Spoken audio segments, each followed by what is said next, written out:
অনেক বদলে ফেলেছি নিজেকে, ভুলে যাচ্ছি কিছু স্বার্থপর মানুষকে। মুছে ফেলেছি অতীতের সব স্মৃতি, আর চেষ্টা করছি নিজের মতো করে বাঁচতে। বিষের চেয়েও বেশি বিষাক্ত হয় একটা মানুষের মিথ্যে অভিনয়। নারী তারই কাছে সমস্ত আবদার করে যাকে সে অসম্ভব ভালোবাসে। হ্যালো এভরিওয়ান, আসসালামু আলাইকুম। সবাই কেমন আছেন? আমার প্রাণের প্রিয় আপু এবং ভাইয়ারা, আলহামদুলিল্লাহ আমিও বেশ ভালো আছি আমার পরিবার নিয়ে। নতুন দিনের নতুন সময়ে আবারও চলে আসলাম একটা ব্লগ ভিডিও নিয়ে। আজকে ব্লগটা আমি শুরু করলাম সকাল থেকে। আর সকাল বলতে ঘুম থেকে ওঠার পরে, যেহেতু শীতকাল বুঝতেই তো পারছেন, ভারী ভারী কম্বল, এই কম্বল উঠাতে উঠাতে আমার কোমর একেবারে বাঁকা হয়ে যাচ্ছে। তারপরে কি করব জানেন, এই কম্বলগুলো তো আমাকে উঠিয়ে নিতে হবে, যেহেতু পরিবারে আমি একা মানুষ, সংসারের সব কাজ আমাকেই বহন করতে হয়। এই তো সকালবেলা বলতে এখানে বেগুন ভাজা করে নিতেছি। আজকে খুদের ভাত রান্না করব। অনেক দিন ধরে ভাবতেছি খুদের ভাত খাবো, আর রান্না করা হচ্ছে না, খাওয়াও হচ্ছে না। তাই আজকে কষ্ট করে আমি রান্না করে নিতেছি। আপনারা আমার সাথে থাকুন, দেখতে থাকুন আমার পুরো ভিডিওটা, আমার কলিজা আপু এবং ভাইয়ারা। আজকে কথা বলতে গিয়ে কত যে ভুল হইতেছে আমি নিজেও জানি না।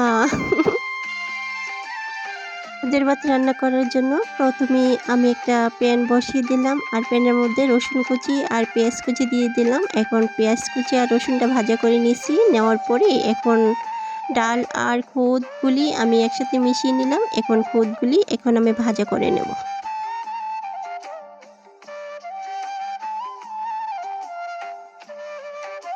যারা এ পর্যন্ত এসেছেন, ভিডিও দেখতেছেন, লাইক দিতে ভুলে গেছেন, প্লিজ কষ্ট করে লাইকটা দিয়ে দিবেন আমার আপুমনি এবং ভাইয়ারা।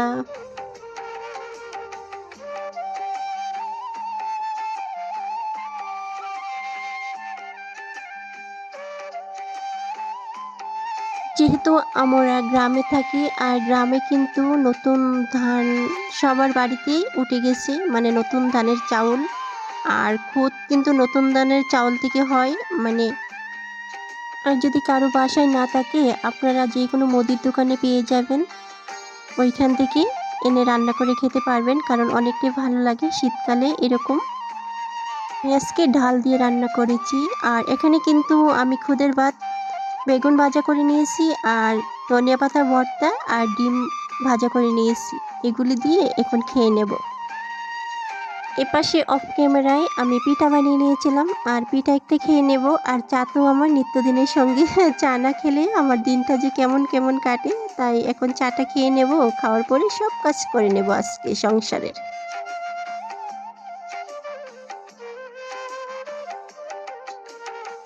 এ পাশে দেখেন কি তরতাজা, একেবারে মাছ, একেবারে ফ্রেশ।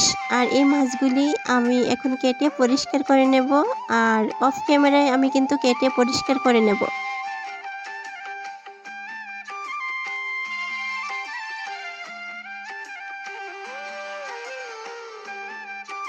আর এখন আমি দুপুরে রান্নার জন্য চলে আসলাম। আর এখন একটা প্যান বসিয়ে দিলাম, আর প্যানের মধ্যে রেগুলার সাদা তেল দিয়ে দিলাম।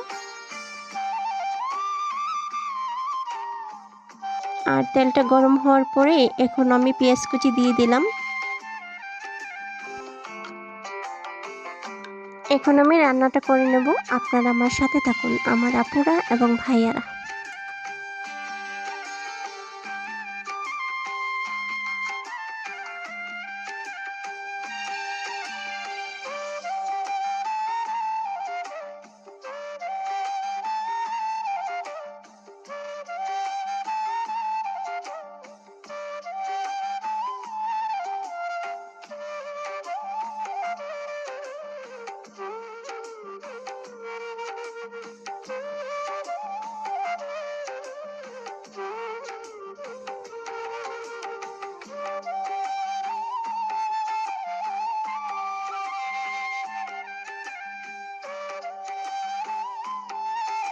আমি রান্না করতে গিয়ে মাছটা তখন কিন্তু একটা জিনিস দিতে আমি ভুলে গেছি। দেখি আমার আপুরা ভাইয়েরা কেউ বলতে পারে কিনা আমি কি দিতে ভুলে গেছি। আমি কিন্তু খাওয়ার সময় মনে হয়েছে ওরে আমি তো ওই জিনিসটা দিইনি, মানে মশলাটা। দেখি আমার আপু ভাইয়েরা কেউ বলতে পারে কিনা।